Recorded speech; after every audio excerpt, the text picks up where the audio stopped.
At Sierra, discover great deals on top brand workout gear, like high-quality bikes, which might lead to another discovery. Getting back on the saddle isn't always comfortable. Good news is Sierra has massage guns. And chafe wipes, too. Discover top brands at unexpectedly low prices. Sierra, let's get moving. Being a marketer's no sweat. You just have to manage dozens of channels, launch hundreds of campaigns, score thousands of leads, and... okay, fine. It's a lot of sweat. Unless you have HubSpot's AI-powered marketing tools to help you do all that and more. Get started at HubSpot.com/marketers. Time to move? Skip the hassles of selling during the holiday season and sell your home directly to Opendoor. Request an all-cash offer in minutes, close, and get paid in days. You can even pick your close date so you can move after New Year's. Start your move at Opendoor.com or download the Opendoor app. Opendoor is represented by Opendoor Brokerage Inc., license 02061130 in California, and Opendoor Brokerage LLC in its other markets. Terms and conditions apply.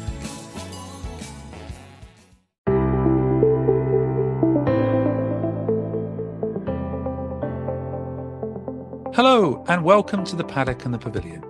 After a run of horse racing episodes, today we're back to cricket as we look back at the recent Women's T20 World Cup, a tournament where a revitalised New Zealand surprised the cricketing world. Joining us is Rosa Simkin from Rosa Talks Ball, who has some forthright opinions on England's surprising failure to reach the semi-finals. Let's hear what Rosa has to say. Welcome back to the show, Rosa. Thank you so much for having me. It's great to be back. Yes, last time was episode 290 when we previewed the Women's T20 World Cup. I know you've got lots to say about England today. And on this episode, we're going to review the competition. But to start with, I wanted to hear what you had to say about the competition in episode 290. And this is what you said. My finalists are India, who I think will beat us in the semi-final, and Australia, who I think will beat South Africa in the other final. And I'm going to go bold here, and I'm going to say that India are going to come out on top and win their first Women's World Cup. I think in reality, you'd hope in that group we get out of it. If we don't, something's gone terribly wrong. For listeners, the second clip was all about England, and the first clip clearly was about who Rosa thought was going to win the Women's T20 World Cup in the UAE. What do you say to that? I mean, could it have been more wrong? I think that's quite impressive, that.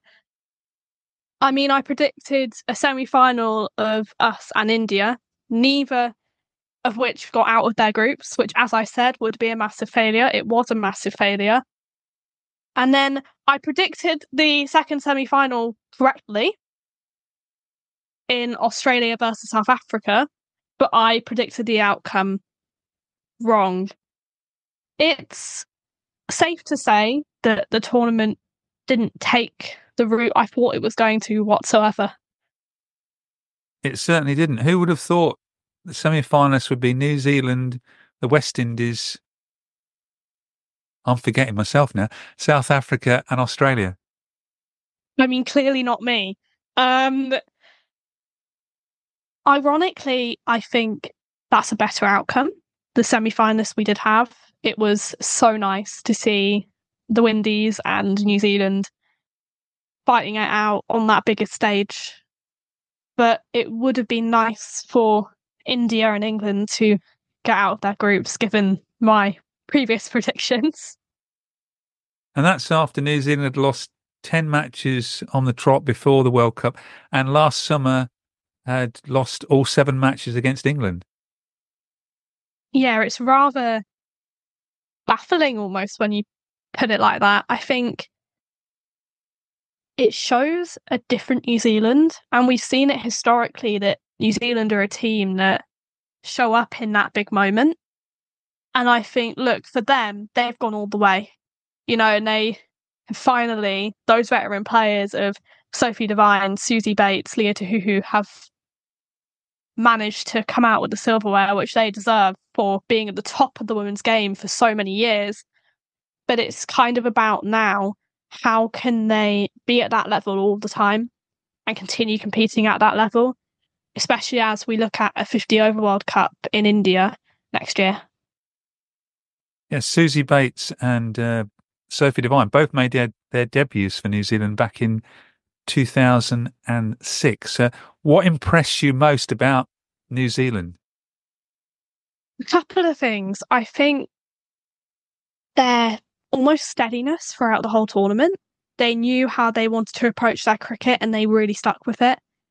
They judged the conditions perfectly and they utilised the squad they had in order to take advantage of those conditions. And because everyone felt secure in that environment and everyone had their roles, they resultingly stepped up. And that gave them the platform to really perform at the highest level. They really were a team. Virtually all of their players contributed in one match or another, or many matches, didn't they? For sure, and I think that in a way shows the transformation of the women's game in recent years. Historically, in those big matches, teams haven't needed contributions from their whole side. If you had a good knock from one player and a good bowling spell from another, you would likely end up on top. But more and more, we are seeing that the more teams can rely on the balance of runs and wickets among their whole squad, the more likely they are for success. So it really was a genuine team performance. And I think a lot of that, and she won't say this herself, but Sophie Devine's leadership. You know, she said coming into the tournament, she'd taken a different approach and that she was being a little bit more fun because it was her last, the head of the T20 side. And her experience combined with the experience of others really helped those younger members of the squad feel secure and feel valued, which means they all, at the end of the day, end up contributing. Would you say that their first win against India, when they won by 58 runs, effectively transformed the whole tournament? 100%. I think that was the game which did it for them, wasn't it? That was the game which got them past that group stage. And it was a shock. You know, India are a quality side. And New Zealand judged the conditions on that day and judged the approach of the India side perfectly. And it was almost, they were in a completely different class to India. I mean, we talk about the level contribution across the whole team. Meanwhile, India, none of their batters could get ahead of 20 runs in that chase. And their three spin bowlers had a big effect on their performance. For sure, I think we saw that here when they played here earlier on in our summer. And don't get me wrong, they didn't perform how they would have liked to in those series against us and in the run-up to the tournament as a whole. But I think for me, one of the highlights of their visit was those young spinners and their contributions.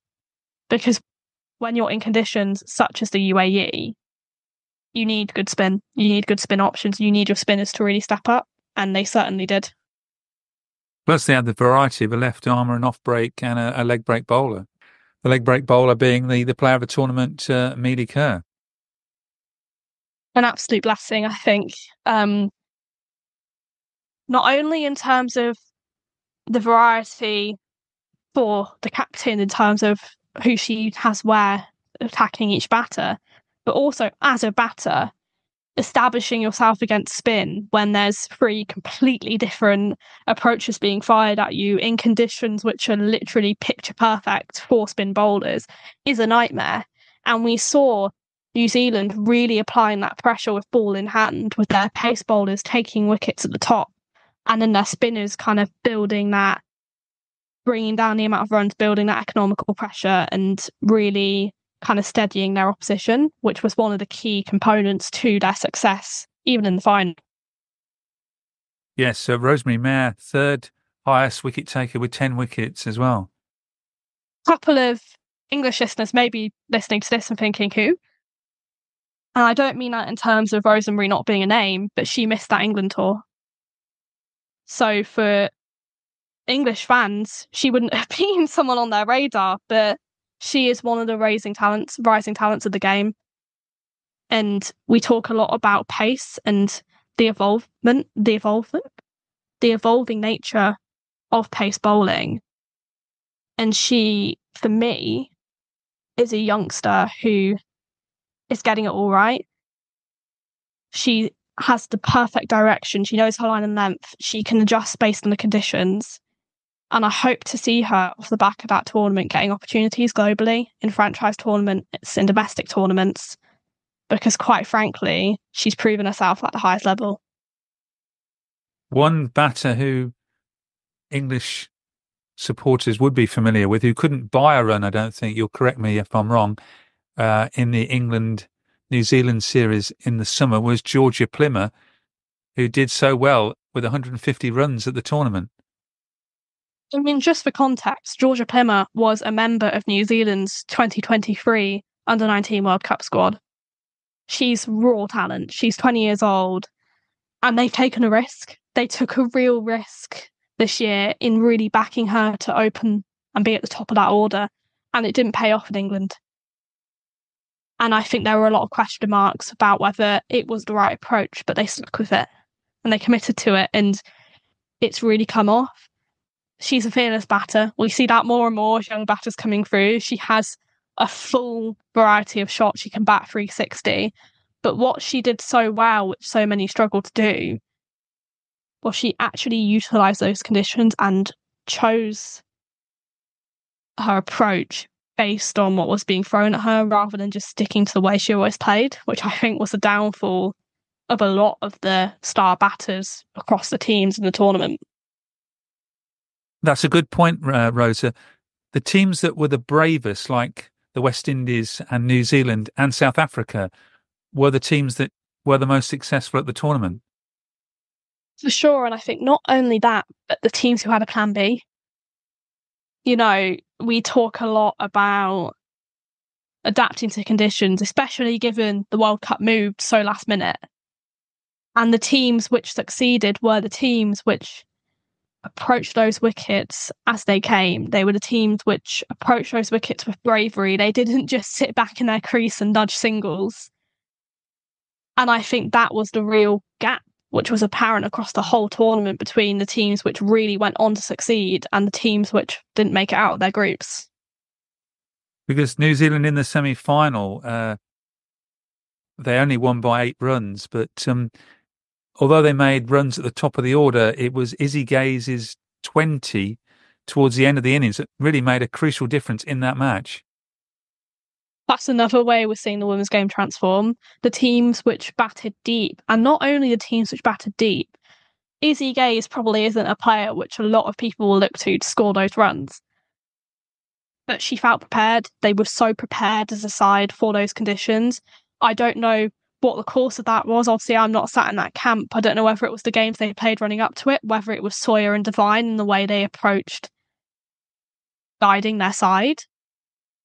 But even in that early on, in that low scoring rate, you know, you want to put more than 128 on the board in a semi-final, apart from anything else, to take the pressure off your bowlers. But the batters didn't let that crumble them, and that Gaze performance is a kind of symbol of that. That was probably one of the most exciting finishes to a game when Deandra Dotting nearly got them over the line at one stage there. Before she was out, it looked like the West Indies were going to win. I was positive the West Indies at one point when Dottin came in and started hitting those massive sixes and smashing it for 4. I was like, she's doing this. She's going to take them over the line. And that's T20 cricket. That's the twists and turns which you want in a game, especially a semi-final. But unfortunately for the West Indies, and very happily for New Zealand, they got that key wicket, which kind of killed things off. Did you then expect New Zealand to win the final, or were you expecting South Africa, who had knocked out the mighty Australians in the semi-final, would win the trophy? I think it was probably the most difficult final to call. And a lot of the journalists I spoke to agree with me on that, you know. But for me, the experience of New Zealand and their resilience throughout the tournament was always going to take them over the line over South Africa. Don't get me wrong, South Africa have experience in their side, but they also have a lot of very young talent, unproven talent, even through their leader, Laura Wolvaart. It was her first major tournament as captain. And she really showed her leadership in that semi-final.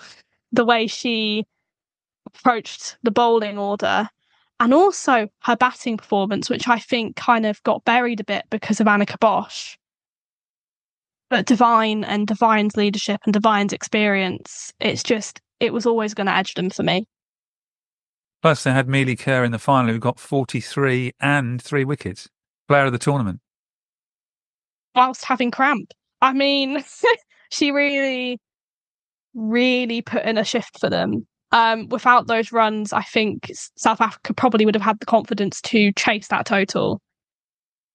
I think Mealy Kerr has always been a player who's been at the highest level of the women's game, and she's always been a player who people have looked to as one of the bright talents, but she hasn't really had the opportunity to prove herself yet on a World Cup stage, and she took it with both hands. And the way she bowled after batting for a ridiculous amount of overs in the boiling hot heat was quite incredible. Plus, she's still only 24 years of age. Yeah, we've got a lot of her left to come, which is really promising. I'd probably tip her to be captain now that Divine's stepping away from things, but we'll see how that goes either way. But it's really nice to see young talent alongside the senior talent really thriving, because it also shows the success of that New Zealand system. They've got so much young talent coming through and performing at the highest level, like it's just a game of local club cricket, no pressure. And that says an awful lot to the mentality and the approach. And I really hope that Amelia Kerr returns to England next year, because it's a privilege to watch her play cricket. This episode is brought to you by Allstate. Some people just know they could save hundreds on car insurance by checking Allstate first. Like, to check you have the tickets in your wallet first before you drive 2 hours to the big game. Seriously, you had one job. Now the closest you'll get to the 50-yard line is parking lot D. Yeah, checking first is smart. So check Allstate first for a quote that could save you hundreds. You're in good hands with Allstate. Savings vary. Terms apply. Allstate Fire and Casualty Insurance Company and Affiliates. Northbrook, Illinois. At your job, do you ever have to deal with a nose roller? How about a snub pulley? Well, if you're installing a new conveyor belt system, dealing with the different components can sound like you're speaking a foreign language. Luckily, you've got a team ready to help. Grainger's technical product specialists are fluent in maintenance, repair, and operations. So whenever you want to talk shop, just reach out. Call, click Grainger.com, or just stop by. Grainger, for the ones who get it done. Before we talk about England and what went wrong at the World Cup, a new name on the trophy, that's got to be good for the women's game. The gap is closing. It's as simple as that. The resources towards the teams outside of the big four is improving. And that has shown through the fact that we had 3 semi-finalists who I don't think anyone was particularly predicting. I mean, South Africa, until the beginning of this year, didn't have a specialist bowling or batting coach. And that kind of exposes the gap. But when you have a variety of names winning the trophy and South Africa reaching those 2 finals in a row, it makes the whole of the cricket community respect those smaller nations. So not only are they getting the resources from their own countries, they will see themselves being backed in franchise tournaments and being brought in as overseas talent. And it kind of improves that overall, I guess, image of the women's game and takes away this factor of Australia being the only top team. Yes, it was the first ever women's final that didn't feature either England or Australia. And for the first time, prize money in the women's game was equal to the men's game. I mean, good. I think the ICC talk a lot about wanting to level that playing field, and it's nice to see them actually do that in terms of some financial gain, because that prize money for New Zealand and the runner-up money for South Africa will do massive things for those players and also developing the grassroots games in those countries. But I think the biggest thing for me now, where is the South Africa 20 women's tournament? South Africa need their own out-and-out franchise tournament. They don't even really have a top-level T20 tournament for their women's team, yet their players are still performing and reaching the final. So if you think about that, what are they going to do if they have their equivalent of the 100, their equivalent of the IPL? You'd have thought that would come in South Africa because their own new T20 competition has been very successful for the men. Exactly, and we're seeing success of women's franchise tournaments all over the world in the 100, in the IPL and the WBBL and also the CPL. So it's a bit of a shock, actually, that it's taken so long for South Africa, especially given they were runners-up in the World Cup at home last year. It shouldn't have taken as long as it has, and I really hope that the cricketing authorities in South Africa see that and we see a women's equivalent coming next time round. One highlight of the competition was the fantastic crowd at the final, 21,000. The attendances throughout were incredible. I mean, there were 91,030 total fans across the whole tournament, which was a 30% increase from last time out in South Africa. And that final, as you said, a 68% increase from the attendance at the final last year. It shows incredible growth, especially given the tournament moved and with a month to go. So for the UAE to be able to promote those games in the fashion they did and get people in those stands and watching that cricket was an incredible effort. And honestly, probably needs a little bit more credit than it's had. From a logistics point of view, it being moved was an absolute nightmare for them. But they still managed to get the second highest attendance ever at a women's ICC T20 World Cup final. Yeah, it's not often, but perhaps we should congratulate the ICC in arranging a tournament at such short notice at a new venue.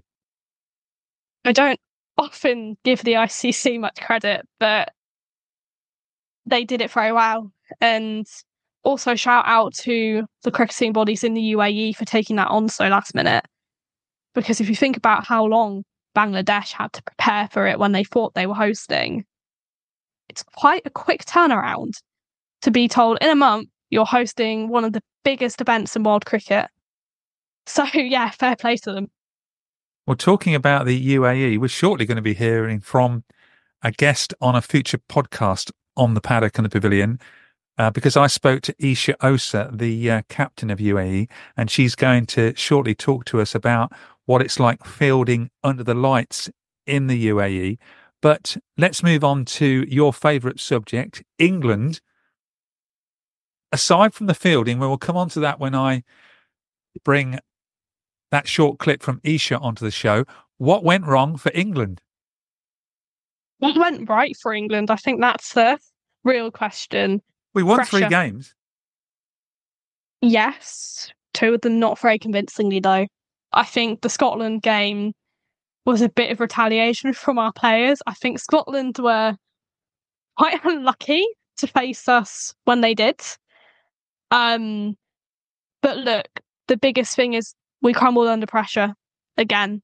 And we have John Lewis the whole year leading up to this World Cup, sat in press conferences, TV interviews with his players talking about how they handle pressure.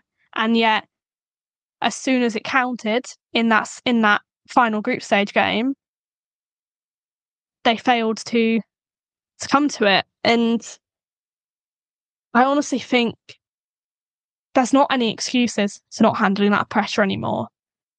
Previously, a lot of blame used to fall on the ECB, the governing body, and their overall investment in the game.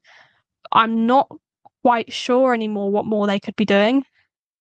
They have levelled up the match fees and playing facilities. We host one of the biggest women's franchise tournaments globally, which they fully fund. And there are opportunities for all of their players and rising talent in that tournament and the domestic structure, which the ECB also, until this year, pretty much fully funded. So I think the blame kind of has to shift, and you have to look at the head coach, and if he's got all of these resources, how is the team not performing at that level? In light of what you've just said, then, is it unacceptable for England not to get out of the group stages? Yes. I mean, in terms of, as I've said, resources compared to most of the other teams in that tournament, probably apart from India and Australia, we're probably at the top. But it's also the basics. We failed to do the basics. That it was such an unconvincing batting approach across the whole tournament. Wyatt and Bouchier's communication at the top of the order was awful. They nearly ran each other out every game. The shot selection from our batters, our adjustment to the conditions, even in that final group stage game, yes, we hadn't played at that ground before, but it just felt like there were just excuses as to why we weren't prepared for that. John Lewis at the press conference after that final game, he sat there and he said, well, I'm not quite sure how India have had an opportunity to play at the ground before they play on them, because that wasn't available to all the teams. It was. England just didn't ask. Scotland and India were the only two teams who asked to have playing time on the grounds they were playing at before they actually played on them. That's not the fault of the ICC. That's the fault of Lewis and the ECB. It just, even in the absence of Knight, I understand that her being missing in that final group stage game would have shaken those players. It happened. It happened to Australia. They handled it. I can't quite comprehend how the basics are still being done so poorly when they've got all of these resources to back them up. Did we not show enough intent with our batting? Because we obviously went out through a lower net run rate, and in our game against Bangladesh, we, on a slow wicket, I admit we scored 118 for 7. For sure, and it was almost complacency. All of those players expected that they would be making it out of the group and that they would be going in those semi-finals, especially given the group they were in and the fact that they'd avoided Australia, India, New Zealand. It felt like quite little effort at times. I'm not going to put that blame on Wyatt Hodge or Siva Brunt, because both of those players played extremely well throughout the tournament. But even, we talk about New Zealand's success and their success with the balance of runs across that whole 11, and the fact that even if their top order failed, there was backing up and their tail end contributed as well. I don't think our tail end contributed once during that tournament when they were called upon. And they have just as much batting time as the New Zealand tail end does. The approach was completely wrong, and that's a tactical thing. They weren't playing the right shots. They were trying to hit boundaries in the areas of the pitch, which literally every single pundit was saying, you're not going to score boundaries there. It's too dry. It's too slow. It feels lackluster. And in that group, net run rate was always likely to be possible. Unless you won all 4 games, Scotland and Bangladesh were likely to lose the majority of their games. So once you lost a single match, net run rate was always going to come into it. Sure, and they tried to make up for that in that game versus Scotland. And they did, to an extent. But it shouldn't have come down to one game. You know, if you want to go on and win a tournament, you have to make sure you aren't relying on your net run rate to get you through. And if it comes down to net run rate, your batting orders failed to carry out their job. And it's not like it's lack of preparation. They were out in Abu Dhabi in the run-up to the tournament at a hot weather acclimation camp. They played 3 warm-up games in the UAE before the tournament kicked off. So it's really difficult to kind of think of excuses for them. Let's focus on the West Indies. And to start with, just let's hear from Esha Oza, the captain of the UAE, about fielding under the lights in the UAE. One thing that happened in the World Cup, there was lots of catches dropped. England dropped loads in that game against the West Indies. Is it hard to field under the lights at Dubai? I would say, I mean, it's a bit different than other grounds because you have the light circling around the ground. And when the ball goes above a certain height, once it enters that light, it gets a bit difficult to track the ball down. So I think that's what most teams found difficult. But we even saw catches being dropped at Sharjah. I think there were quite a few drops there as well. I think maybe, Dubai Stadium is a bit tough, but I think it was just overall maybe the nerves of the World Cup or something. And I think it was even humid, I can say. It's pretty hot and humid. So, I mean, slippery hands. Ball can just slip out of your hand. Thanks there to Esha, who will be back on the Paddock and the Pavilion in a future episode. England dropped 5 catches, I think, in the semi-final against the West Indies. I think the old saying is catches win matches. That ring of fire. You're not supposed to say that cliche. It comes up too often, isn't it? Probably. But I think that ring of fire at Dubai was spoken about a lot. And probably the only excuse I will give England, because they hadn't played at that ground, they hadn't experienced it yet. But it was the same at Sharjah. I mean, the catching percentage at this World Cup was, I think, the worst ever, if I recall correctly from the stats. And it's disappointing because the fielding in the women's game, it doesn't represent it. It's improved dramatically in recent years. And a lot of that is the professionalisation of the game as a whole. But if you're dropping 5 catches in a match, even if it's hot, even if there's lights, there's a reason you're not going to go on to win that match. And were the West Indies just braver than us in that semi-final with Matthews, Joseph, Deander, Dottin at the top of their game? I mean, yeah, for sure. I think they judged the conditions better. And I think that was the resounding theme throughout the tournament of what made teams succeed. I, again, appreciate we hadn't played at that ground before, but the conditions weren't massively different between Sharjah and Dubai. And it was a problem for our batters, that adjustment throughout the whole tournament. But the West Indies came out, all guns blazing, and tried to play positive cricket, which we, again, failed to attempt. And I think, especially when it's a must-win game, you need the intent of your batters to be one which is, even if you're not hitting boundaries every ball, you're ensuring that you're up to speed with the run rate and you're ensuring that you're running all of those available singles, which we just weren't doing. You mentioned earlier Heather Knight, who got injured in that match. How significant was her loss, both with bat and on the field as a leader? Don't get me wrong, it was massive. It was so significant. But as a top team, you have to be able to adjust to the potential injury loss.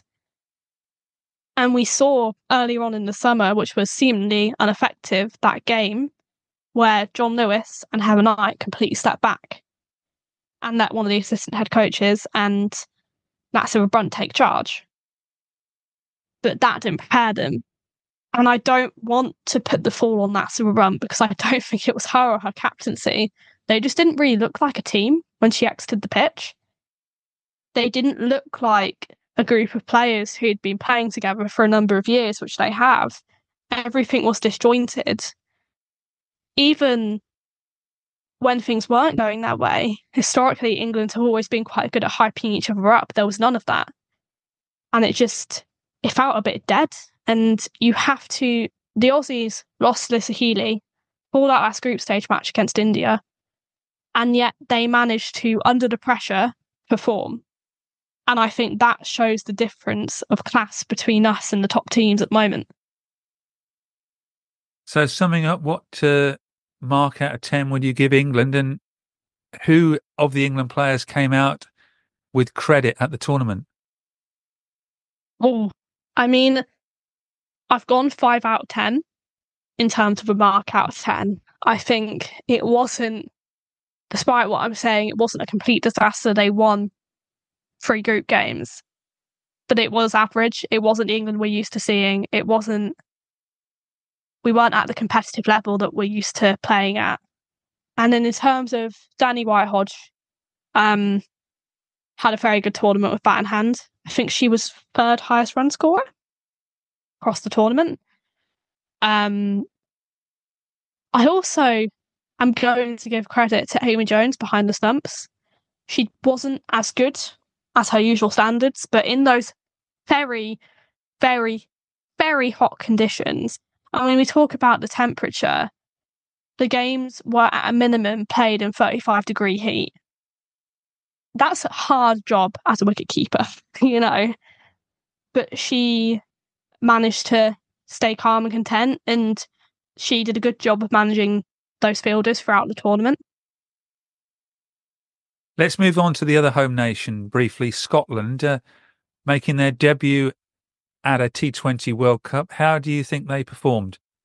I think they as a player body will be disappointed that they didn't get a win on the board, but honestly, I think they did pretty well given the circumstances.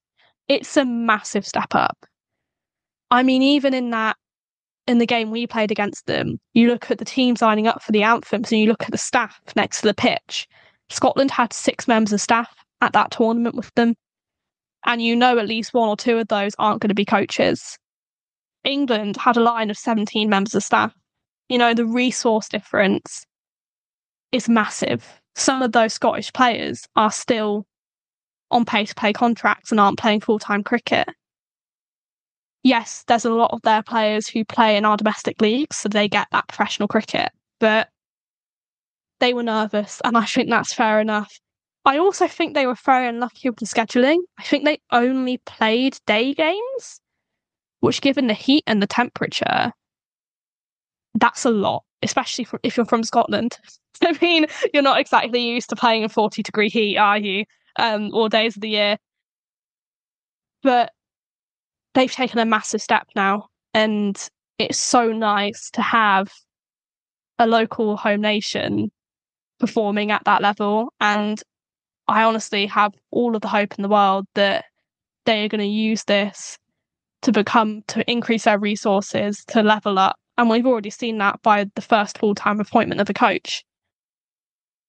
Perhaps if their first game hadn't have been against Bangladesh, they might have had a chance of beating them in a future match, because they only lost by 16 runs in that opening fixture. 100%. That fixture, based on the level of those sides, especially given Scotland have faced Bangladesh more than they obviously have any of those other teams, it was very unlucky that it was their first. There would have been a lot of emotions in the heads of those players. It's quite a senior side, the Scottish side. When you look at their main player body, and they have worked year after year to try and reach a World Cup. So the emotion, when they sang Flower of Scotland before that opening game, showed how much it means to them. And I think it was just a little bit too much for them to handle. I think definitely if they had played Bangladesh, even the game after, once they'd got the fact that it was their debut game out of the way, they probably would have ended up coming out on top. Well, with luck, 12 teams in the 2026 T20 World Cup in England, Scotland might be one of the competitors. Yeah, for sure. I mean, I really want them to succeed. Apart from anything else, they just have a really likeable side, and they're no longer an associate nation, to be fair, but we want the former associate nations to reach that top level. And we saw at the recent men's T20 World Cup, which I can't remember how many nations it was, but it was a lot. The US were there, Canada were there,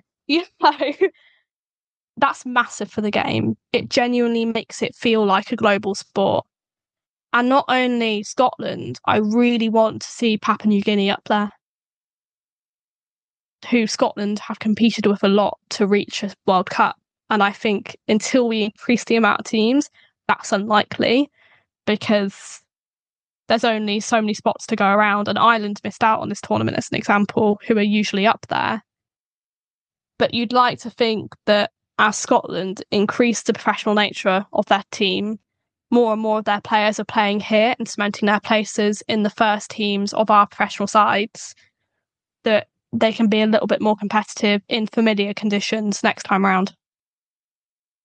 I know, speaking to Esha Oza, that she thinks that the UAE have got a shot of also reaching the World Cup in England in 2026. I'm honestly a bit gutted for the UAE in terms of the way in which they ended up hosting the World Cup, because obviously the host nation automatically qualifies. So for those players, it must have been a bit bittersweet to see a Women's World Cup being played in their country, but not getting the opportunity to play in it, despite the fact that they were hosting it. But that was the way things went, obviously, with it being moved so last minute. But look, the UAE are always up there in these qualification tournaments and have proven time and time again that they are a team to be reckoned with. I mean, for any England fans, Mahika Gore, young pace bowler, was a product of the UAE, and we only discovered her because Lancashire brought her over from the UAE. I think, yes, definitely, I'd agree with her on that one. One team that usually succeed, but this time didn't succeed, was Australia. I think a lot of cricket fans have hoped for it for quite a while. Not in terms of a feeling bitter towards Australia, but in terms of actually seeing competitive cricket and other teams succeeding. To see Australia go out, not even in the final and the semi-finals, especially after they absolutely dominated that group. They won all of their games, and you're watching that and you're thinking, they're going to go win it again. Were they a bit timid in that semi-final, though, against South Africa? They should have got more runs, surely. I mean, they batted so deep. Phoebe Litchfield only batted a handful of times, and she's, in my opinion, their best batter at the moment. You know, I think, yes, they definitely approached it too timidly. They also were affected with injuries. Taylor Vlahovic dislocated her shoulder, and Alyssa Healy injured her foot.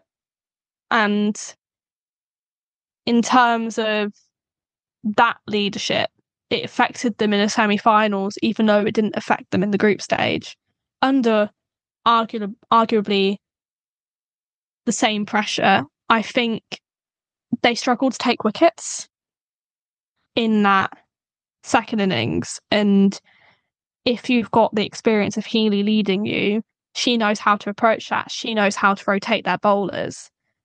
But McGrath couldn't quite bring herself up to that same level. From a batting point of view, Phoebe Litchfield should have had more batting time in the tournament. And I think the fact that she came in so late in that game and she had a 200 strike rate or something, I don't understand why in a game like that you're sending Georgia Wareham in at 3. It's not necessary. They bat so deep that having that experience coming in early, because they were then under pressure. They then lost 2 wickets really early on. So you're then relying on other players to rebuild that. So I don't think it was timid. They didn't approach it how they should have, but I think they almost caused their own downfall. You've been reading my notes. I've got Wareham at 3, ? And in her 3 innings batting at 3, she got 5 off 9 balls, 3 off 6 balls, and was out first ball. So the moving her up the order clearly didn't work. And as you say, did they have too many options and they were trying to be too clever? Yeah, I mean, the Wareham thing, I've literally got Wareham at 3 ? As well. We've got the same. No. We know that Wareham can bat. We watched her hit Lauren Bell for a ridiculous amount of runs in that second ODI in the Ashes in 2023. But I don't think she's ever really proven herself at the top of the order. She's had one good knock, which I can recall, where she scored 60 odd, but that was in a warm-up game. When you've got the batting class which you have, why are you relying on a spinner to score your runs. You've got Perry still to come in. You've got Ash Gardner still to come in. It's just, it blew my mind a little bit. I'm going to be honest. And from a bowling point of view, they used too many bowlers. And yes, there are a couple which weren't going at the economy rates you'd hope for, given the amount of runs they scored. But just because a bowler isn't taking wickets, it doesn't mean they're not succeeding. Especially given if you're taking a bowler off and putting them on at a different end or swapping the bowlers all the time, how are those bowlers, even if they're experienced, even if they're some of the best, meant to adjust to the extent that they can just take wickets? It's kind of its basic captaincy, but McGrath, she doesn't have much captaincy experience outside of that Aussie setup. So I think their main learnings need to be that maybe trust their batters in a key game and also potentially consider having a backup captain who has captained at a domestic level. But Australia will clearly be back next time. I mean, look, Australia are never going to disappear. They haven't had a good tournament. We've already seen retaliation from their batters in the opening WBBL round. Elise Perry scored 80 odd off 37 balls the other day. So they are definitely ready to come back and make an impact in a different format next year. But it's positive for everyone else that they are now vulnerable. And I think the loss of Meg Lanning has really done that to them, and the coaching changes. But they are beatable, and we no longer should be entering tournaments thinking who can beat Australia. We should be entering tournaments thinking who can win. But that's got to be good for the women's game. I mean, for sure. And again, it shows that gap closing in the professional nature. I mean, I say time and time again, until 2020 in England, the only full-time professional players were the England players, were the central contactees. We now have 8 fully professional outlets. We have a fully professional franchise tournament. Australia have had that for years and years and years. And the same goes in the West Indies. The same goes in India and New Zealand. There is a reason this gap is closing, and it's really positive because it just means growth. Right. I'm going to put the A-level English literature student on the spot now. You've had your homework earlier today, and you're going to give me a phrase or an adjective for each team at this year's Women's T20 World Cup. Let's go through them. I'm going to randomly pick out the names of the countries, and hopefully I won't forget any, but let's start off with England. In my defence, you said a word initially, not an adjective. Most of them are adjectives, though. Right. England, crumbled under pressure, brackets again. Australia. Shock of the tournament. New Zealand. Remarkable. India. Underwhelming. Pakistan. Predictable. Sri Lanka. Overwhelmed. West Indies. The headliners. South Africa. Comeback tour disappointment. Scotland. Nervous energy. And finally, Bangladesh. Unlucky in terms of the context for that one. Losing their home World Cup, it was always going to shake up those players. Now, the player of the tournament was Mealy Kerr with 15 wickets, the record ever for a Women's T20 World Cup. And the highest run scorer, Laura Wolfart, who also topped the run charts in the previous World Cup. Who was your player of the tournament? I think this is the first time I've ever done this, but Amelia Kerr.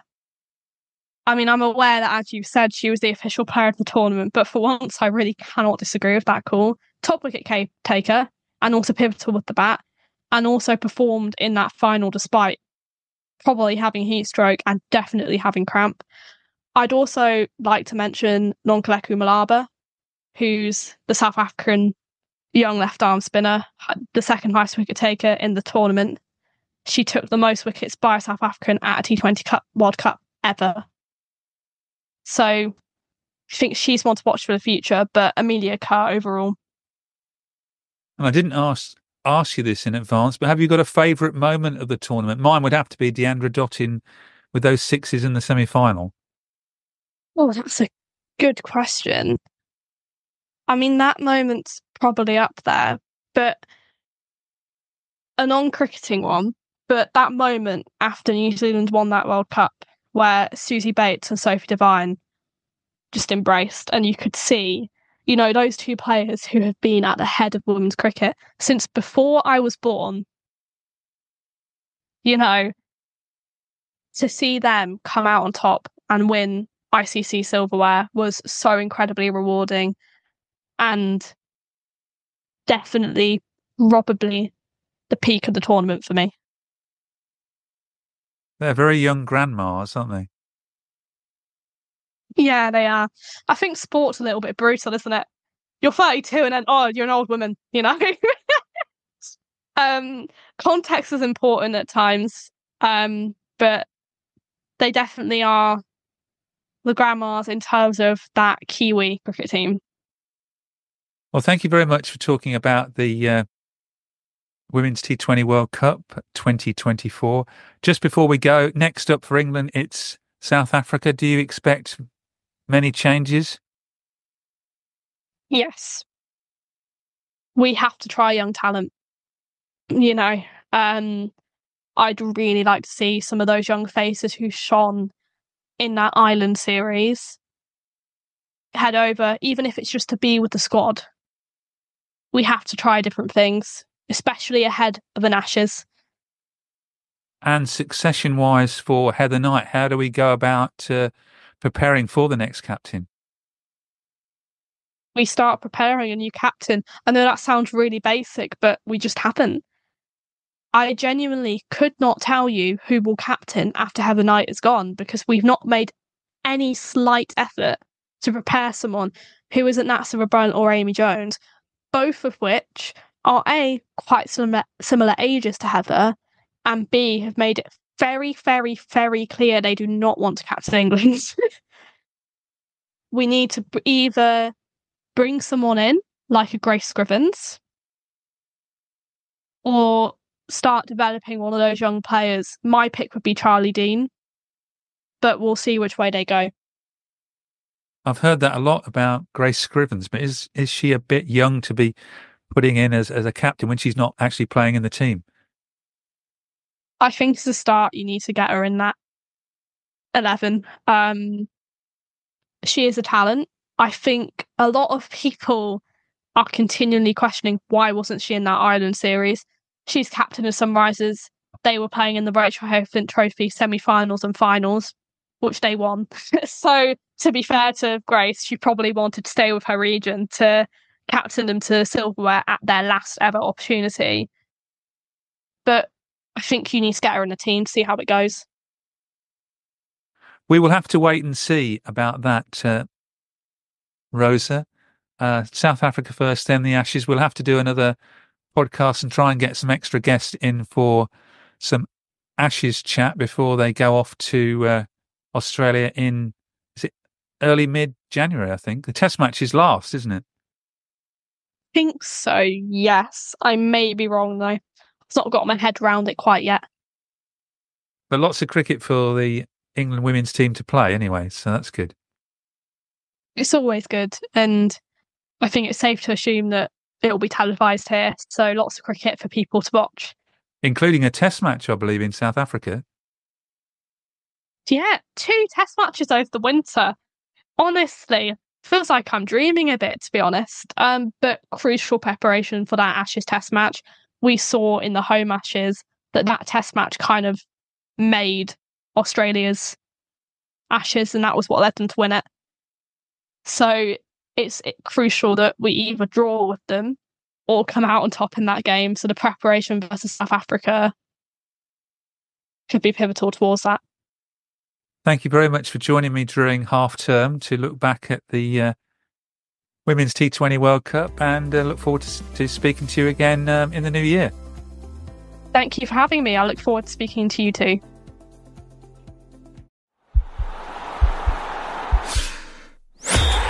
podcast is part of the Sports Social Podcast Network.